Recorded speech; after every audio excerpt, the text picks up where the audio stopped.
நான் ஒரு காரியத்தை யோசித்தேன். இப்பொழுது நீங்க பைபிளில் படித்தீர்கள் என்று சொன்னால் கவனிங்க. ஒரு சம்பவத்தை சொல்லுவார்கள். இந்த திரைக்கு பின் அப்படின்னு ஒரு கதை இருக்கும். அதான் கவனிங்க, திரைக்கு பின் அப்படின்னு ஒரு கதை இருக்கும். இந்த திரைக்கு பின் ஒரு கதை என்று சொன்னால், அதாவது ஒவ்வொரு சம்பவத்தின் பின்பும் மறைவாக அல்லது வெளிப்படாத, பெயர் சொல்லப்படாத ஒருவர் இருப்பாங்க. அந்த அந்த விளக்கத்துக்காகத்தான் ஒரு கதை சொல்லுவாங்க. என்னது? திரைக்கு பின் அப்படின்னு சொல்லி ஒரு சம்பவம் இருக்கிறது. அப்போ இன்னொரு கதை சொல்லுவார்கள். ஒவ்வொரு ஆணின் வெற்றிக்கு பின்பதாகவும் ஒரு பெண் இருப்பாள் என்று சொல்லி ஒரு கதை உண்டு. எல்லாருக்கும் அது தெரிந்த ஒரு கதை. ஒவ்வொரு ஆணினுடைய வெற்றிக்கு பின்பதாகவும் ஒரு பெண் இருப்பாள் என்று சொல்லி ஒரு கதை உண்டு. ஆனால் அது சரியாக அமைந்தால் சரி, அல்லேலூயா, சரியாக அமைந்தால் ஒவ்வொரு ஆணின் பின்பதாக ஒரு வெற்றிக்கு பின்பதாக ஒரு பெண் இருப்பாள். அப்படி இல்லை என்று சொன்னால் அது கொஞ்சம் சிக்கலாய் போயிடும். இன்னொரு பக்கம் பார்த்தால், இன்னொரு கவிஞர் சொன்னார், மனைவி அமைவதெல்லாம்,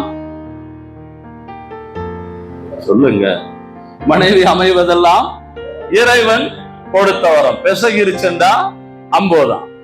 அதனால அது அப்படி சொல்லுகிற காரியத்தை நாம் பார்த்திருக்கிறோம். ஆகவே ஒரு பெண் எல்லா விஷயத்திலும் மிக முக்கியமான ஒரு பெண்ணாய்த்தான் ஆண்டவர் எடுத்து காட்டி இருக்கிறார். அதுல எந்த மாற்றமும் இல்லை. ஒரு இந்திய தலைவர் இங்கிலாந்து தேசத்துல ஒரு மீட்டினுக்கு போயிருந்தார். இதுக்கு முன்பதாக சொல்லி இருக்கிறேன். இங்கிலாந்து தேசத்துல ஒரு மீட்டினுக்கு போயிருந்தார். போயிருக்கிற நேரத்துல அங்கே ஒரு வெள்ளைக்காரர் எழும்பி கேட்டிருக்கிறார், கம்ப்ளீட் பினிஷ். இந்த ரெண்டு சொல்லுக்கும் அர்த்தம் என்ன? ரெண்டையும் பார்த்தா ஒரே மாதிரி தான் இருக்குது. கம்ப்ளீட் பினிஷ், அதாவது நிறைவேறிவிட்டது அல்லது முடிந்தது. நிறைவேறிவிட்டது, முடிந்தது. இதுக்கு அர்த்தம் என்ன? ரெண்டையும் பார்த்தா ஒரே மாதிரி தான் இருக்கிறது. எல்லாரும் அப்படியே மௌனமாய் பதில் சொல்ல முடியாமல் வெள்ளைக்காரர்கள் எல்லாம் யோசித்துக் கொண்டிருந்தார்கள். இந்திய தலைவர் ஒருவர் எழும்பி அழகாய் ஒரு கதையை சொன்னார். அவர் என்ன சொன்னார் என்றால், ஒரு ஆண் ஒரு நல்ல மனைவியை கண்டுபிடிப்பான் என்று சொன்னால் அவன் கம்ப்ளீட், அல்லது அவன் ஒரு நிறைவடைந்து விட்டான் அப்படின்னு சொன்னார். அதுக்கு பிறகு சொன்னாரு, அதே நேரத்துல ஒரு தவறான பெண்ணை அவன் தேர்ந்தெடுப்பான் என்றால் அவனுடைய திருமண வாழ்க்கைக்கு அவன் பினிஷ், அவன் முடிஞ்சு. அதையும் சொல்லிட்டு இன்னொரு காரியத்தை சொன்னார், அதே புருஷன் இன்னொரு பெண்ணோடு இருக்கும் பொழுது அந்த மனைவி கண்டா கம்ப்ளீட்லி அவன் பினிஷ், துப்புரவாக முடிஞ்சான் அப்படின்னு சொல்லி சொன்னாரு. ரைட். அப்ப நான் என்ன சொல்றேன்னா, ஒரு திருமண வாழ்க்கை எல்லா விஷயத்திலும் எடுத்துக்கொண்டால் பெண்கள் இவ்வளவோ முக்கியமானவர்கள் என்பதை நாம் தவிர்க்க முடியாது. அல்லேலூயா சகோதரிகள், அல்லேலூயா. இன்னைக்கு உங்களுக்காக தான் பேசிட்டு இருக்கிறேன். அதுக்காக புருஷமார் பொறாமப்படக்கூடாது. சரி, நாம எப்படி மனைவிமாருக்கு சப்போர்ட் பண்றது? அப்போ இந்த காரியத்தை குறித்து இன்னொரு விஷயத்தை நான் நேற்று சிஸ்டரோடு போகும் பொழுது நான் இப்படி யோசித்துக் கொண்டு போனேன். அதாவது சபைகளில எத்தனையோ வகையான ஊழியங்கள் நடக்கிறது. சில நேரத்துல, இப்ப எனக்கு போன வாரம் அதை ஞாபகமாய் செய்தீர்கள், சில நேரம் இது நடக்கிறது இல்லை. சில நேரத்துல ஒரு பாராட்டு விழா, ஒரு முக்கியமான ஊழியத்துல ஒரு சிறப்பு, ஏதாவது ஒரு காரியம் செய்யும் பொழுது ஊழியர்களை கூப்பிட்டு ஆசீர்வதித்து ஜெபிக்கிற நேரங்கள் உண்டு. நாங்கள் கூட கொழும்புல நடக்கிற இரவு விழிப்புற ஆராதனையில கடைசியாக ஊழியர்களை எல்லாம் கூப்பிட்டு விசுவாசிகளை பார்த்து சொல்லுவோம், கையை நீட்டி ஜெபம் பண்ணுங்க. ஊழியர்களும் என்ன செய்வார்கள், சில நேரம் மனைவியோட தான் வந்திருப்பாங்க. ஆனா அவங்களும் அந்த முன்னால பாஸ்டர் ஊழியக்காரங்க வாங்கன்னா ஊழியக்காரங்க எப்படி வருவாங்க? கூப்பிட கையோட கை வீசம்மா, கை வீசு, முன்னால போல கை வீசுன்னு பாஸ்டர் மட்டும் முன்னால வந்துருவார். சில நேரங்களில அந்த ஊழியர்களுடைய வெற்றிக்கு, ஆசீர்வாதத்துக்கு காரணம் அவரோடு இருக்கிற அவருடைய மனைவிக்கும் ஒரு முக்கிய பங்கு இருக்கிறது. அதனால நான் சில நேரம் எனக்கும் மறந்துருது.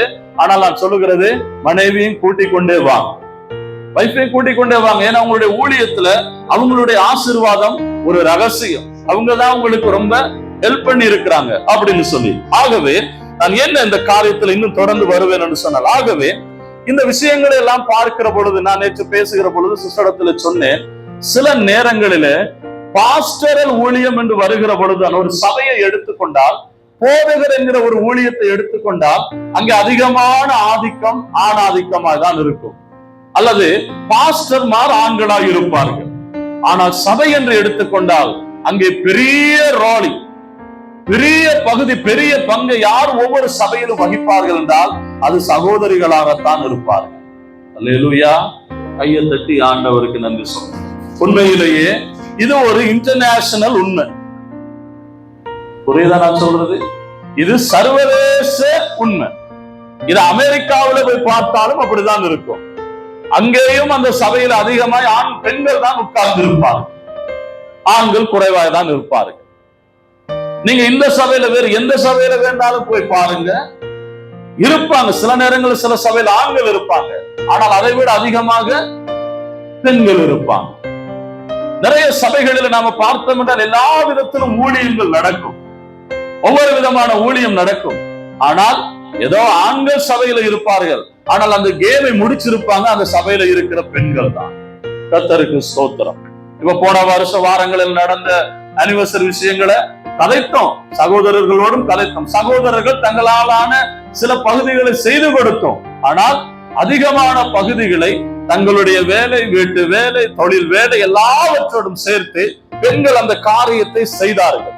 ஏன் இந்த காரியத்தை நான் சொல்லுகிறேன் என்றால், சபை என்று வருகிற பொழுது சபையினுடைய வளர்ச்சிக்கு பெண்களுடைய ஒத்தாசை மிக மிக மிக பெரிய சப்போர்ட் இருக்கிறது என்பதை நான் பார்த்தேன். ஹல்லேலூயா.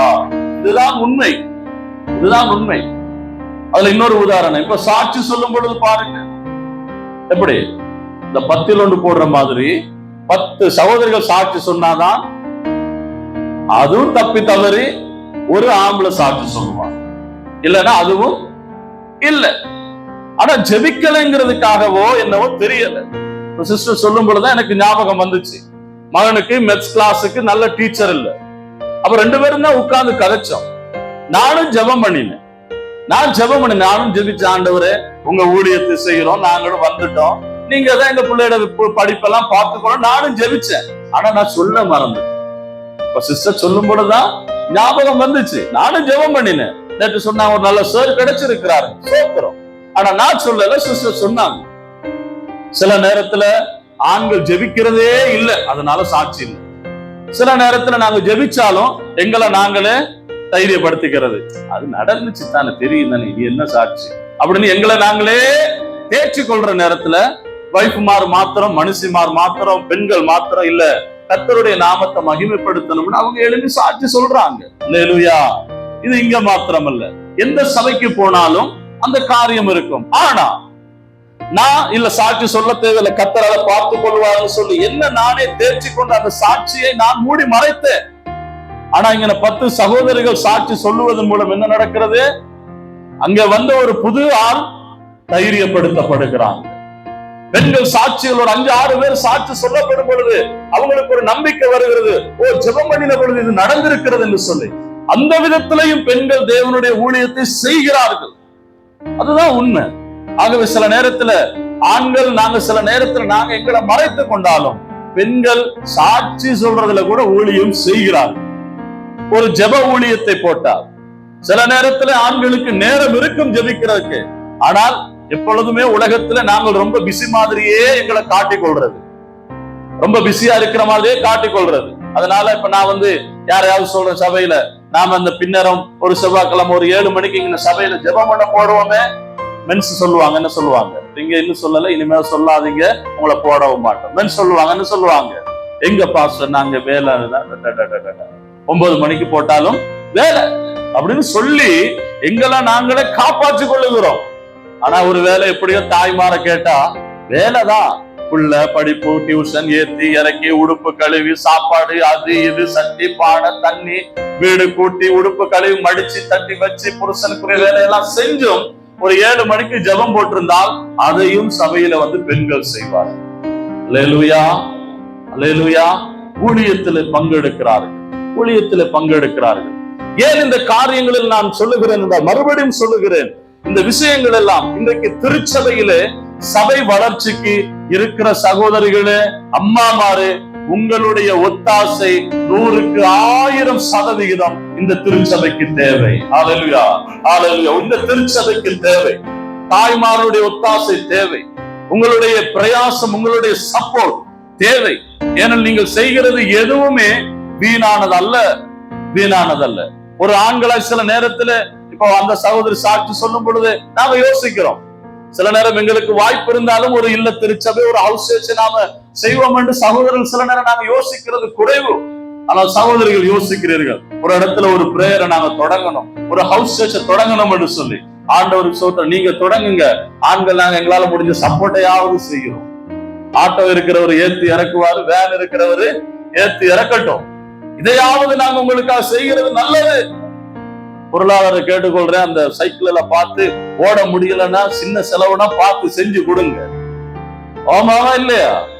அல்லேலூயா. பார்த்து செஞ்சு கொடுப்போம். கர்த்தர் ஆசீர்வதிக்கட்டும். ஏன்னா நாங்க தானே சைக்கிளை ஓடுறது இல்ல, வச்சிருக்கிற வாகனத்தை ஓடுறது இல்ல ஊழியத்துக்கு. அவங்களாவது ஓடட்டும். நான் ஜெபிக்கும் பொழுது அப்படிதான் யோசிச்சு, கர்த்தருடைய ஊழியத்தை செய்கிறவங்க செய்யுங்க. பெண்களை உங்க குடும்பங்கள் ஆண்டவர் உங்களுடைய பிரயாசத்தை பார்த்து ஆசீர்வதிப்பார். முயற்சி எடுங்க. செய்றீங்க என்ன நல்லா செய்யுங்க. அப்போ ஒரு சபையினுடைய வளர்ச்சிக்கு பெண்கள் ரொம்ப முக்கியம். இதை நான் யோசிக்கும் பொழுது இப்படியாய் பார்த்தேன். அங்கே நீங்கள் கவனித்தீர்கள் என்று சொன்னால் 2 தீமோத்தேயு 1வது அதிகாரம் 4வது வசனத்தை நீங்கள் பார்த்தீர்கள் என்று சொன்னால், நீங்கள் பார்ப்பீர்கள் நம்முடைய பைபிளிலே தீமோத்தேயு என்று சொல்லி ஒரு நல்ல இளம் வாலிப ஊழியக்காரனை நாங்கள் கேள்விப்படுகிறோம். எத்தனை பேருக்கு தெரியும்? தீமோத்தேயு ஒரு நல்ல இளம் வாலிபன், ஒரு நல்ல சாட்சி உள்ள ஊழியக்காரன். இந்த ஊழியக்காரனை குறித்து நாங்கள் பார்க்கிறோம். இந்த ஊழியக்காரனை குறித்து 2 தீமோத்தேயு 1வது அதிகாரம் 4வது வசனத்திலே அவனுடைய விசுவாசத்தை குறித்து பவுல் எழுதுகிற பொழுது எழுதுகிறார், அவன் மாயமற்ற விசுவாசம் உள்ளவனாய் இருந்தான். அதாவது இலகு தமிழில் சொன்னால் வெளிவேஷம் போடாத ஒரு விசுவாசம். நல்ல ஊழியக்காரன், வெளிவேஷம் போடாத ஒரு மாய்மாலமற்ற ஒரு நல்ல விசுவாசத்திலே வளர்ந்த ஒரு நல்ல ஊழியக்காரன். இன்னும் நாம் தீமோத்தேயுவிலே பார்த்தால் பவுல் சொல்லுகிறார், ஒரு நல்ல சாட்சி உள்ள ஒரு வாலிப ஊழியக்காரன். இதெல்லாம் பார்க்கும் பொழுது இப்படிப்பட்ட ஒரு நல்ல ஊழியக்காரன் எங்கிருந்து வந்தான்? எங்கிருந்து வந்தான்? நீங்க எடுத்து வாசிங்க. அப்போஸ்தலர் 16ஆம் அதிகாரம் 1 to 3 வரை ஒருவர் வாசிங்க பார்க்கலாம். அப்போஸ்தலர் 16 1 to 3. அப்போஸ்தலர் நடவடிக்கைகள் 16ஆம் அதிகாரம் 1வது வசனத்தில இருந்து 3வது வசனம் வரை. மைக்க கொடுங்க வாசி. அதன் பின்பு அவன் தெற்பெக்கும் லீஸ்திராவுக்கும் போனான். அங்கே தீமோத்தேயு என்னப்பட்ட ஒரு சீஷன் இருந்தான். தீமோத்தேயு என்னப்பட்ட ஒரு சீஷன் இருந்தான். அவன் தாய் விசுவாசமுள்ள யூதஸ்திரீ. நல்ல கோட் அடிச்சு கொள்ளுங்க. அவன் தாய் விசுவாசமுள்ள ஒரு நல்ல யூத ஸ்திரீ. அவருடைய தகப்பன் கிரேக்கன். அவன் லீஸ்திராவிலும் இக்கோனியாவிலே உள்ள சகோதரராலே நல்ல சாட்சி பெற்றவனும்,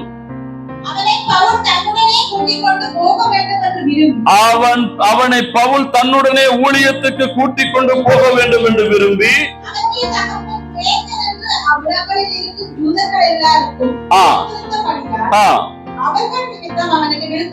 விருத்த சேதனம் செய்து அவனை கூட்டிக் கொண்டு போகிறார். அல்லேலூயா, அல்லேலூயா. நன்றாக கவனிங்க. அப்போஸ்தலர் 16வது அதிகாரத்திலே தான் இந்த தீமோத்தேயுவை பவுல் கண்டுபிடிக்கிறார். எப்படி கண்டுபிடிக்கிறார் என்று சொன்னால், அந்த சொல்லப்பட்ட ஊரில் இந்த தீமோத்தேயு இருக்கிறார்.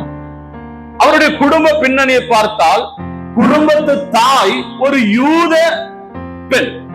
யூத பெண் என்று சொன்னால் இயேசு கிறிஸ்துவை நம்ப மாட்டார்கள். இன்னைக்கு சரியாக சொன்னால் ஒரு இந்து பெண் அல்லது பௌத்த பெண் என்கிறது போல தீமோத்தேயுவினுடைய தாய் ஒரு யூத பெண், கிறிஸ்டியன் கிடையாது, இயேசுவை விசுவாசித்தவர் கிடையாது. அவள் யூத பெண், யெகோவா தேவனை மாத்திரம் ஆராதித்தவர்கள். அந்த தகப்பன் யார் என்று பார்த்தால், இந்த யூத பெண்ணாகிய இந்த ஸ்திரீ ஒரு இன்னொரு கிரேக்க இனத்தை சேர்ந்த ஒருவனைத்தான் திருமணம் முடித்திருந்தார். ஆனால் பைபிள் சொல்லுகிறது இந்த தீமோத்தேயுவை அவளுடைய தாய் தான் விசுவாசத்திலே வளர்த்திருக்கிறார். அப்படி என்றால் ஏதோ ஒரு கட்டத்திலே தகப்பன் அவருடைய பிடிமானத்துல அவர் வந்த பின்னணியிலே இருந்துட்டார். அவரு கிரேக்கனா இருந்ததுனால அவர் ஒரு கிரேக்க சமயத்தாராவே இருந்துட்டார். சில நேரம் இந்த புருஷன்மார் ரட்சிக்கப்படுறதுக்கு கொஞ்சம் லேட்டா தான் ஆகுது. அதனாலதான் இந்த இல்ல திருச்சபை ஊழியங்களை நாங்க நடத்துறோம். அந்த இல்ல திருச்சபை ஊழியம் நடத்தினா பக்கத்து வீட்டிலேயே நடக்கும் பொழுது வைஃபும் ஹஸ்பண்டும் சேர்ந்து வருவாங்க. சர்ச்சுக்கு வாங்கினா புருஷன்மார் கூட வரமாட்டான். அப்படித்தானே ஐயா ரங்கராஜ் ஐயா? புருஷன்மார் சர்ச்சுக்கு வாங்கினா உடனே வரமாட்டாங்க. காலம் எடுக்கும், நிறைய காலம் எடுக்கும். அதே நேரம் இல்ல திருச்சபை நடத்தினா அந்த வீட்டு கூட்டத்துக்கு பக்கத்துல தானே, சரி நம்ம சித்தி வீட்டுல தானே நடக்குது, நானும் வாரேன்னு சொல்லி அந்த மகனும் சேர்ந்து வருவாரு. அவங்க குடும்பமா வருவாங்க. ஒருவேளை வீட்டுல குடும்பமா ரட்சிக்கப்பட்டாங்கன்னா இங்க குடும்பமா சர்ச்சுக்கு வருவாங்க. அல்லேலூயா. அதனாலதான் இல்ல திருச்சபை நடத்த சொல்லுகிறோம். ஆனா நீங்க குடும்பமா சர்ச்சுக்கு வாங்கினா ஒரு நாள் புருஷன் வரமாட்டாரு. ஏதோ ஒரு 10 குடும்பத்துக்கு ஒரு வீட்டுலதான் ஒரு புருஷன் சர்ச்சுக்கு வருவாங்க. நல்லா புரிஞ்சு கொள்ளுங்க. மனுஷி வந்து ரட்சிக்கப்பட்டு இழுத்துக்கோ பறிச்சுக்கொண்டு என்னைக்காவது ஜெபம் பண்ணி ஒரு 5, 6, 7 வருஷம் போனதுக்கு பிறகுதான் புருஷன் ரட்சிக்கப்பட்டு சர்ச்சுக்கு வருவார். அது வரைக்கும் அந்த மனுஷி கண்ணீரும் சோறும் தான். இதுதான் உண்மை. அப்போ இந்த யூத பெண்ணாகி இந்த தீமோத்தேயுனுடைய தாய் ரட்சிக்கப்படாத கிரேக்கனா இருந்த அவர் வரல. ஆனால் இந்த தீமோத்தேயு விசுவாசத்தை எங்கே கற்றுக்கொண்டான் என்றால் இந்த தாயின் இடத்துல தான். அப்படி என்றால் யெகோவா தேவனை ஆராதித்துக் கொண்டிருந்த இந்த யூத ஸ்திரீயாகி இந்த தீமோத்தேயுனுடைய தாய் என்றைக்கோ ஒரு நாள் இயேசு கிறிஸ்துவை சொந்த இரட்சகராக அவருடைய வாழ்க்கையில ஏற்றுக்கொண்டார். அல்லேலூயா. ஏற்றுக்கொண்டார். எங்கே இந்த யூத ஸ்திரீ தீமோத்தேயுனுடைய தாய் இயேசுவை ஏற்றுக்கொண்டாள் என்று சொன்னால், இன்னும் கொஞ்சம் தள்ளி போனால் அந்த தீமோத்தேயுனுடைய அம்மாட அம்மா, தீமோத்தேயுனுடைய பாட்டி ஒரு நல்ல விசுவாசியாய் இருந்திருக்கிறார். அவளும் யூத பெண். ஆனால் இயேசு கிறிஸ்துவை ஏற்றுக்கொண்டு ஒரு நல்ல விசுவாசியாய் மாறினதினாலே தன்னுடைய மகளை நல்ல விசுவாசத்துக்குள்ளே வளர்த்திருக்கிறார். அந்த மகள் நல்ல விசுவாசத்திலே வளர்ந்ததினாலே ஏதோ எபிரேயனை திருமணம் முடித்திருந்தாலும் ஒரு கிரேக்கனை திருமணம் முடித்திருந்தாலும் தான் பக்திக்குள் வாழ்ந்த அந்த விசுவாசத்துக்குள்ளேயே தன்னுடைய மகனை நல்ல ஒரு ஊழியக்காரனாக உருவாக்கி விட்டார். அல்லேலூயா. இதுதான் இந்த சாட்சியில் இருக்கிற மிக முக்கியமான காரியம். அப்ப ஏன் இதை சொல்லுகிறேன் என்றால், இந்த விஷயத்தை நீங்கள் பார்க்கிற பொழுது அங்க 2 தீமோத்தேயு 1:5 இப்ப வாசிங்க பார்ப்போம். 2 தீமோத்தேயு 1:5 பவுல் எழுதுகிறார். இந்த தீமோத்தேயுனுடைய விசுவாசம் எங்கிருந்து இவனுக்கு வந்தது? இவன் இப்படி ஒரு நல்ல ஊழியக்காரனை உருவாவதற்கு காரணம் என்ன? வாசிங்க 1:5. அந்த விசுவாசம் முந்தி உன்னுடைய பாட்டியாகிய லோவிசாளுக்குள்ளும் உன் தாயாகிய ஐனிக்கேயாளுக்குள்ளும் நிலைத்திருந்தது, அது உனக்குள்ளும் நிலைத்திருக்கிறது என்று நிச்சயித்திருக்கிறேன். அல்லேலூயா. அல்லேலூயா. பவுல் இந்த தீமோத்தேயுனுடைய விசுவாசத்தை பார்த்து பாராட்டி எழுதுகிற பொழுது அவர் எழுதுகிறார், முந்தி இது உங்க அப்பாவுக்கிட்ட இருந்துச்சு, முந்தி இது உன் தாத்தாவுக்கிட்ட இருந்துச்சுன்னு எழுதல. எப்ப எங்க இருந்துச்சா? இது முந்தி உன்னுடைய பாட்டியின் இடத்துல இருந்தது. இது முந்தி உன்னுடைய பாட்டியின் இடத்துல இருந்து உன்னுடைய அம்மாவின் இடத்துல இருந்தது. அந்த விசுவாசத்தை தான் தீமோத்தேயுவே நான் உன்னிடத்துல பார்க்கிறேன். அந்த மாயமற்ற விசுவாசத்தை தான் தீமோத்தேயுவே நான் உன்னிடத்துல பார்க்கிறேன். இந்த வசனத்தை பார்க்கிற பொழுது நான் என்ன தெரியுமா யோசித்தேன்? இன்னைக்கு ஒரு ஆண் சகோதரனாய் ஊழியத்துக்கு வந்த தீமோத்தேயுவை பார்த்து நாம் நிறைய கதைக்கிறோம். ஆனால் இப்படி ஒரு தீமோத்தேயுவை உருவாக்குவதற்கு திரைக்கு பின்னால 2 பேர் இருந்தார்கள். யார் அந்த 2 பேரு? யார் அந்த 2 பேரு? அந்த பாஸ்டர் தீமோத்தேயுனுடைய பாட்டி அம்மாவும் பாஸ்டர் தீமோத்தேயுனுடைய அம்மாவும். இந்த பரிசுத்த வேதாகமத்தில் ஒரு நல்ல தீமோத்தேயு என்கிற ஊழியக்காரன் உருவாவதற்கு அந்த பாட்டியும் அந்த தீமோத்தேயுடைய ஐநேக்கியா என்று சொல்லுகிறதால அந்த தாயாரும் அந்த திரைக்கு பின்பதாக இருந்திருக்கிறார்கள். நான் நினைக்கிறேன் கடந்த நாட்களில் உலக புகழ்பெற்ற ஒரு நல்ல பிரசங்கியார், இளைஞர் கழகத்தை உருவாக்கின ஆர் ஸ்டான்லி என்று சொல்லுகிற ஒரு ஊழியக்காரர், அவரை ஒரு பெரிய மூத்த ஊழியக்காரர் ஒரு 5-6 பேர் வைத்து இன்டர்வியூ எடுக்கிறார்கள். அவர்கள் கேட்கிறார்கள், குழந்தை பருவத்திலே நீங்கள் விசுவாசத்திலே வளர்வதற்கு என்ன காரணமா இருந்தது என்று சொல்லி. அவர் அழகான ஒரு கதையை சொன்னார். அப்பாவை சொல்லல, அவர் சொன்னார், எங்க அம்மா என்னையும் என்னுடைய சகோதரர்களையும் என்ன செய்வாங்களாம், பள்ளிக்கூடம் போகிறதுக்கு முன்பதாக காலையில எழும்ப வேண்டும், தியானம் பண்ண வேண்டும், பிரேக்ஃபாஸ்ட் சாப்பாடு கொடுக்க முன்னாடி ஒரு மனன வசனம் சொன்னதுக்கு பிறகுதான் காலை சாப்பாடு கிடைக்குமா. பள்ளிக்கூடத்துக்கு பல தடவை பசியோடு போயிருக்கிறோம் என்று அந்த ஊழியக்காரர் சொன்னார். அந்த நேரம் அவருக்கு மனசுல ஒரு ஆத்திரம் இருந்ததாம், என்னடா இது எங்க அம்மா இப்படி அநியாயம் பண்ணுதே அப்படின்னு சொல்லி. ஆனால் இன்றைக்கு அவருக்கு 80 வயதுக்கு மேல் அவர் சொல்லுகிறார், என் தாய் என்னை அப்படி வளர்த்ததினாலே நான் இன்னைக்கு ஒரு புகழ்பெற்ற ஒரு ஊழியக்காரனா நான் இருக்கிறேன் இந்த உலகத்துல என்று சொல்லி. அல்லேலூயா. நீ காலை சாப்பாட்டுக்கு வருகிற நேரத்துல ஒரு மனநவசனம் சொல்லாவிட்டால் அன்னைக்கு அந்த அம்மா சாப்பாடு கொடுக்கலாம். நாங்களும் வீடுகள்ல ட்ரை பண்ணணும். மனநவசனம் சொல்ல இங்க சண்டே ஸ்கூல்லயே நம்மளால பாஸ் பண்ண முடியல அந்த விஷயத்தை. பிள்ளைகள் இன்னைக்கு மனநவசனம் பாடமாக்குவதில்லை. ஆனால் அந்த பழக்கத்தை சண்டே ஸ்கூல்ல தாய் தான் வீட்டிலே செய்திருக்கிறார். ஐநேகியா தாய் அதை செய்தாள். ஐநேகியாவுக்கு அவங்களுடைய அம்மா செய்திருக்கிறார்.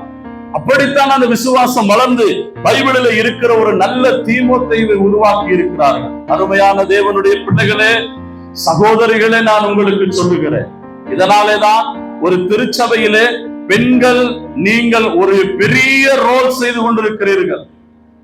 ஒரு பெரிய ஒரு கரெக்ட் ஒரு பெரிய விஷயத்தை நீங்கள் சபையில செய்து கொண்டிருக்கிறீர்கள். சில நேரத்திலே பிள்ளைகளுக்காக அப்பா அம்மாரே ஜெபிக்கிறாங்களாங்கிறது தெரியாது. பிள்ளைகள் நல்ல விசுவாசத்துல வளரணும் என்று சொல்லி தகப்பன்மாரே ஜெபிக்கிறாங்களான்னு தெரியாது. என் பிள்ளை ரட்சிக்கப்படணும் என்று தகப்பன்மார் ஜெபிக்கிறாங்களான்னு தெரியாது. இந்த நரகத்தை பற்றி நாங்கள் நிறைய கதைக்கிறோம்.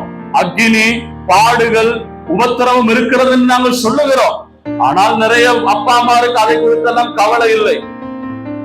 அதை குறித்தெல்லாம் கவலை இல்லை. ஏனெனில் அப்பா அம்மாருக்கு எந்த நேரமும் ஃபன்னா இருக்கணும். அப்பா அம்மா எதையாவது பண்ணி கொண்டிருக்கணும். பிள்ளைகளுக்காக ஜெபிக்கிற தகப்பன்மார் இன்னைக்கு சபைகளிலே குறைவு. பெயர் சொல்லி ஜெபிக்கிறது குறைவு.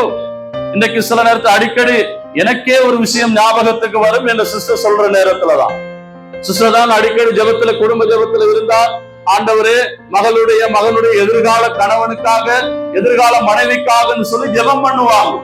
அப்பதான் எனக்கே இந்த ஞாபகம் வர, நானும் இது ஜெபிக்கணும் சொல்லி. இன்னைக்கு எத்தனை பேர் ஜெபிக்கிறேன்? கிருபா ஜெபிக்கிறீங்களா? ஆண்டவரே மகளுக்கு நல்ல ஒரு திருமண வயது வரும் பொழுது ஜெபிக்கிறோமா? அம்மாமாரே ஜெபிக்கிறீங்களான்னு தெரியாது. அதையும் வச்சுக்கணும் மனசு. அம்மாமாரு ஜெபிக்கணும், என் பிள்ளைக்கு நல்ல ஒரு எதிர்காலம், என் பிள்ளை நல்ல படிப்பு படிக்கணும், என் பிள்ளைக்கு ஒரு நல்ல கணவன் கிடைக்கணும், என் பிள்ளைக்கு நல்ல ஒரு மனைவி கிடைக்கணும். இன்றைக்கு ஜெபிக்கணும் அம்மாமார்.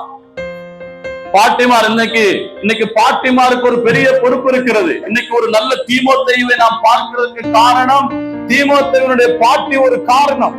அந்த பாட்டி ஜெபிச்ச ஜெபம் தான் இன்னைக்கு உங்க பைபிள்ல இருக்கிற தீமோத்தேயு பாஸ்டர். அந்த அம்மா ஜெபிச்ச ஜெபம் தான் இன்னைக்கு உங்க பைபிள்ல இருக்கிற அந்த தீமோத்தேயு பாஸ்டர்.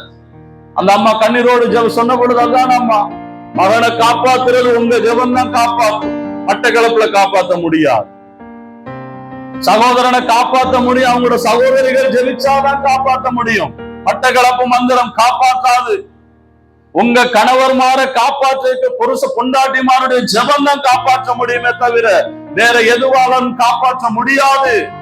ஆகவே ஒரு சபையினுடைய வளர்ச்சிக்கு சகோதரிகளினுடைய சப்போர்ட் ஆதி முதல் கொண்டு இன்றைக்கு வரைக்கும் அது ஒரு பெரிய பங்கு வகித்துக் கொண்டிருக்கிறது. அல்லேலூயா. அதை நாம் மனதில் எடுக்க வேண்டும். தாய்மார்கள் ஏதோ இன்னொரு பக்கம் சொன்னால் இந்த புருஷர்களை எடுத்தா பேசும் பொழுது பேசுவாங்க, கல்லு நெஞ்சுக்காரன். என்ன நெஞ்சுக்காரன்? கல்லு மனசுக்காரன். ஏன்னா ஆம்பளைகளுக்கு அப்படி ஒரு மனசு, கல்லு மனசு, எதை குறிச்சும் ஒரு பாரம் இல்லை. நான் யோசித்தேன், இன்னைக்கு முதலாவது பாட்டு என்னம்மா? கல்வாரி அன்பை என்னேடும். இத பாடும் பொழுது நான் திரும்பி எழும்பி யோசிச்சு கேட்கலாம்னு யோசிச்சேன். சகோதரர்மாரெல்லாம் எழுமுங்க, சகோதரர்மாரெல்லாம் எழுமுங்க, அவரை எழுப்பி விடுங்க. சகோதரர்மாரெல்லாம் எழுமுங்க. என்னைக்காவது அந்த பாட்டை பாடும் பொழுது கல்வாரி அன்பை என்னிடும் வேலைன்னு சொல்லி கெத்செமனேல அவர் முழங்கால இருந்து ரத்தமும் வேர்வையும் அந்த வேர்வை ரத்தமா ஊற்றும் பொழுது அந்த சீனை நினைச்சு அவர் வேதனைப்பட்டாருன்னு எப்பயாவது நாம அழுது ஜெபிச்ச, ஏதாவது ஃபீல் பண்ணின ஜெபிச்ச நாள் ஞாபகம் இருக்கா? கொல்கத்தா மலையில சிலுவையை சுமந்துகிட்டு போனாரு, அது எவ்வளவு கொடூரமானதுன்னு சில நேரத்தில் ஆண்கள் நாங்க உட்கார்ந்து அழுது ஜெபிச்ச ஞாபகம் இருக்கா? ரொம்ப குறைவு. எங்கேயாவது ஒரு ஆண் எழும்பி அழுது உட்கார்ந்து ஜெபம் பண்ணி இருப்பார் அந்த பாட்டை பாடும் பொழுது. நிறைய நேரத்துல ஆம்பளைகள் மனசு அப்படி ஆகிருச்சு, கல்லு மனசு. இயேசுவை சிலுவையில் அடிச்சல கரண்ட் புத்தகத்துல வச்சா கூட எங்க ஆட்கள் அழ மாட்டாங்க.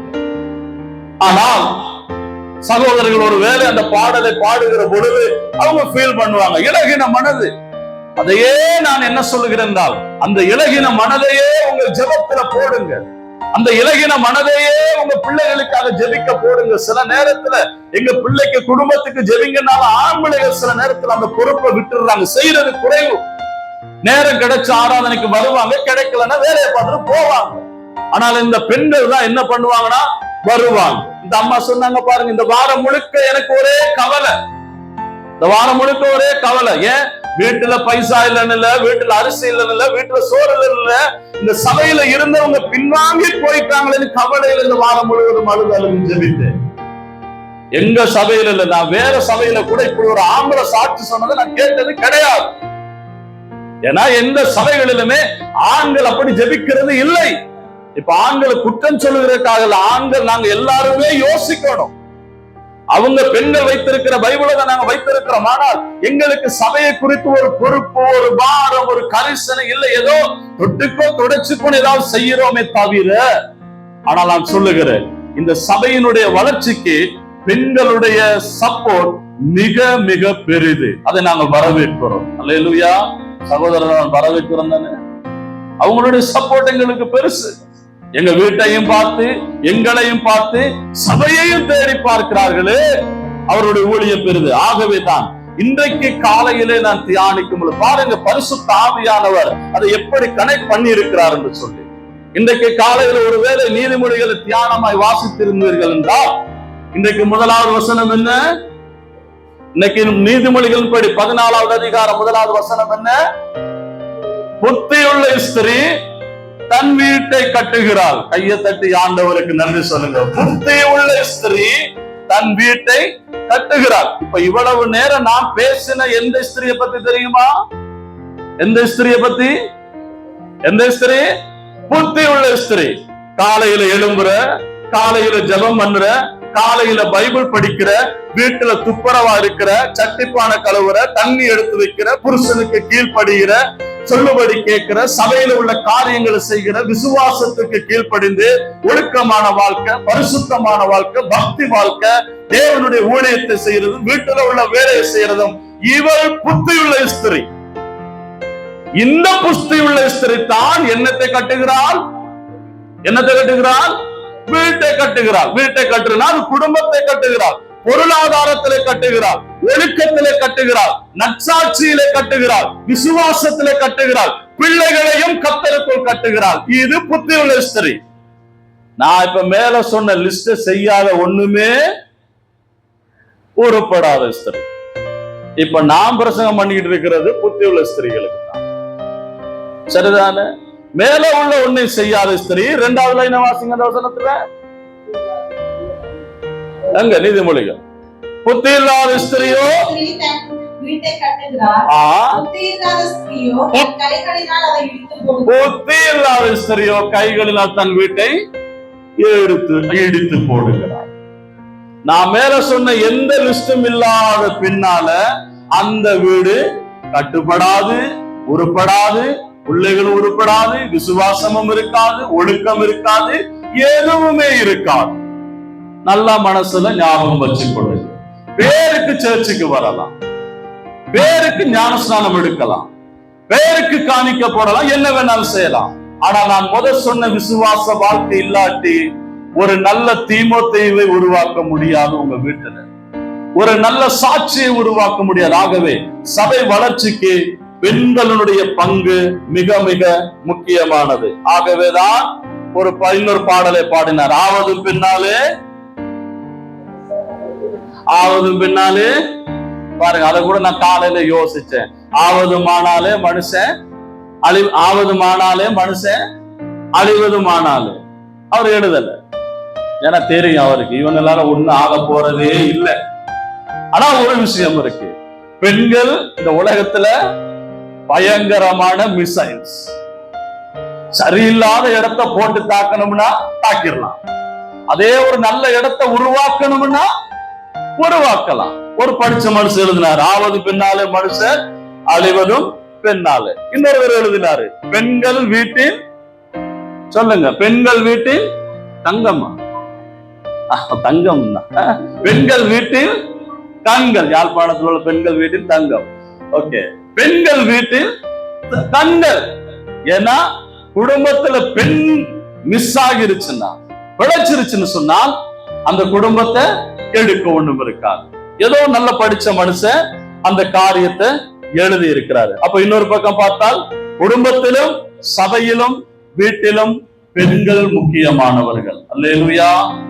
இதுல உங்களோட சாட்சி முக்கியம். தேவனுடைய ஊழியத்தை கொண்டு போறதுக்கு உங்களுடைய அர்ப்பணிப்பு முக்கியம். ஆகவே இந்த காலை நேரத்துல நாம் எழுந்திருந்து இந்த விஷயத்தை நாம் தியானிப்போம்.